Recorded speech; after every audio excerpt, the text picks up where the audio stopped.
15-20-25 दिन हो गए आज।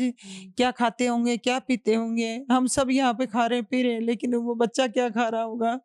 लेकिन हम बहुत दुखी हैं उस लेकिन सरकार की तरफ से हमारे लिए कोई तुरंत कार्रवाई नहीं हो रही है।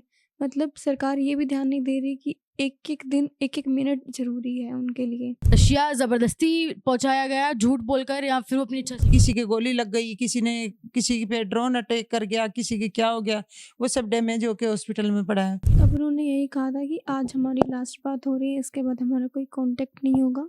आप लोग जितनी कोशिश करके हमें बचा सकते हो तो बचा लो। जयपुर का एक बेटा जो कि अपने घर के पालन पोषण के लिए कुछ पैसों के लिए विदेश चला जाता है और वहां जाकर उसे जबरदस्ती जबरन युद्ध के मैदान में और मौत की खाई में कह लीजिए ढकेल दिया जाता है, वो भी जबरदस्ती।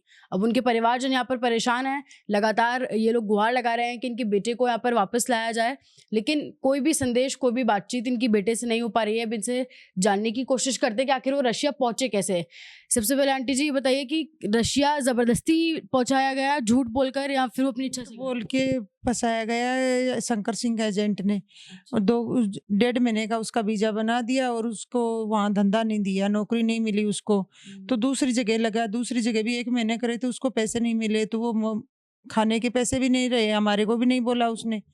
मैं ठीक हूँ, मेरे को तो ऐसे बोलता रहा, और फिर आगे चला गया तो वहाँ भी उसको कोई फ्रूट लाइन में लग गया।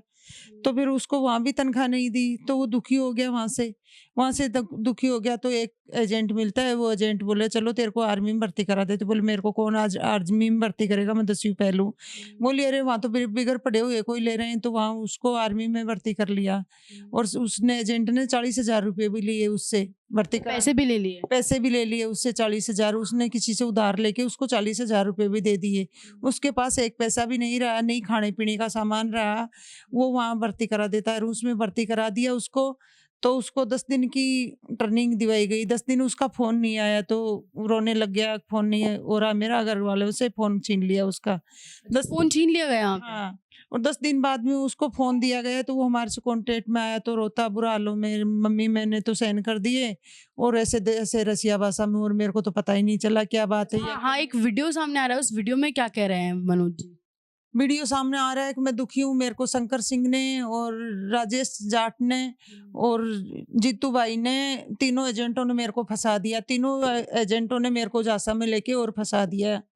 और मैं बिल्कुल फंस चुका हूँ, और आप मोदी सरकार से कोई मांग करो तो मेरी जान वापस आ सकती है, नहीं मैं तो बचूंगा ही नहीं, मैं तो मर जाऊंगा। अच्छा, और उनके साथ और भी लोग गए होंगे, और भी बेटे यहाँ पे आपके क्षेत्र के, उनके दोस्त को और भी? कोई दोस्त नहीं था, लेकिन वहीं मिले थे उसको। अच्छा, वहाँ पे भारत के लोग और मिले हाँ, होंगे। और भारत के लोग मिले, 7 लोग थे, 2-3 तो मुसलमानों के थे, एक नागौर का था।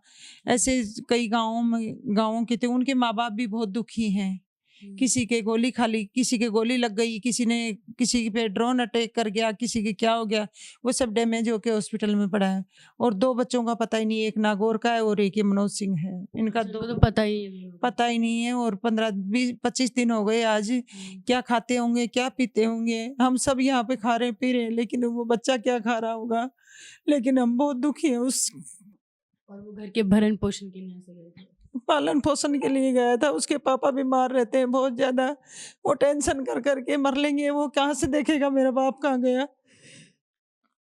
मनोज सिंह शेखावत जी की पत्नी भी हैं, हम उनसे भी थोड़ा जानने की कोशिश करते हैं। कब मैम आपकी आपके पति से आखिरी बार बात हुई थी? 15 अक्टूबर को। अच्छा, तब 15 अक्टूबर को बात हुई, तब उन्होंने क्या कहा था आपसे? तब उन्होंने यही कहा था कि आज हमारी लास्ट बात हो रही है, इसके बाद हमारा कोई कॉन्टैक्ट नहीं होगा। आप लोग जितनी कोशिश करके हमें बचा सकते हो तो बचा लो। आप लोग जो भी कर सकते हो, हमें सिर्फ़ मोदी सरकार बचा सकती है। बस यही सब उन्होंने कहा था। शादी को कितना समय हो गया? 3 साल। 3 साल हो गए, और 3 साल में अभी तब वो गए, इस बार लौटे नहीं। आपकी बहन बता रही थी, वो उनकी बहन बता रही थी वो पहले भी कई देश में काम करने गए। वो पहले गए थे लेकिन वो आ गए थे वापस, उनको वहाँ पे काम नहीं जमा था। वेदर सूट नहीं हुआ था उन कंट्रीज़ का, इसलिए। अच्छा, अभी अब वो वहाँ गए, वहाँ से लौटे नहीं, उसके बाद अब आपने कुछ कोशिश की उनको वापस लाने की? हमने सब जगह बात कर रखी है। मिनिस्ट्री ऑफ एक्सटर्नल अफेयर्स में भी हमने मीटिंग करी थी, अभी दिल्ली में धरना प्रदर्शन किया था। लेकिन सरकार की तरफ से हमारे लिए कोई तुरंत कार्रवाई नहीं हो रही है। मतलब सरकार ये भी ध्यान नहीं दे रही कि एक-एक दिन, एक-एक मिनट ज़रूरी है उनके लिए। तो बस अभी गवर्नमेंट से यही अपील है हमारी कि जल्द से जल्द सुनवाई करें, इन चीज़ों को सीरियस लें, क्योंकि वो किस हालात में वहाँ रह रहे हैं, उनके पास सिर्फ 3 दिन का खाना था। अब जब उनके आखिरी बार बात हुई थी तब 3 दिन का खाना का था। खाना था और आज 15 अक्टूबर से आज 4 नवंबर हो गई, और तब से अभी तक बात नहीं हुई, आपको नहीं पता उन्होंने खाना खाया नहीं खाया क्या, कुछ भी नहीं पता? कुछ नहीं पता। वो बर्फ़ का इलाका है और ड्रोन्स मिसाइल्स का वहाँ पे अटैक होता रहता है, तो वो किस हालात में कैसे वहाँ जी रहे होंगे, ये भी हमें नहीं पता। आपके जो भी प्रशासन से जिन लोगों से भी बातचीत हो रही है उन सबका भी यही कहना है कि सरकार की तरफ से जो है देखा जाएगा। देखो क्या करती है सरकार, हमारे हाथ में क्या है, सरकार ही करेगी वो तो सब कुछ। आपको उम्मीद लग रही है सरकार से कुछ होगा अब प्रशासन हम की तो तरफ से? गुहार लगा रहे हैं, उसके माँ बाप भी लगा रहे हैं, उसकी पत्नी भी लगा रही है। जैसे कैसे सरकार उसकी मदद करे तो वो वापस आ जाए, कहीं भी ढूंढ के उसको फोन भी कर ले तो हमारा इतना विश्वास हो जाए हमारा जिंदा है या मरा है, पता नहीं क्या हो रहा है उसके साथ में।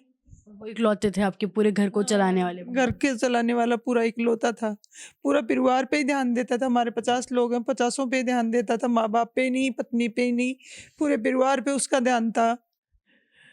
और पढ़े लिखे भी थे, वो एजुकेटेड भी थे। हाँ, पढ़े लिखे, बहुत होशियार, बहुत दिमागदार था और पूरे बच्चों में बड़ा है। हमारे 4 भाई हैं, उनमें से सब में बड़ा था वो।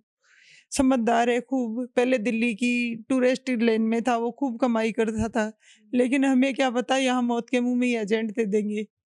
ये शंकर सिंह ने फंसाया सबसे पहले तो।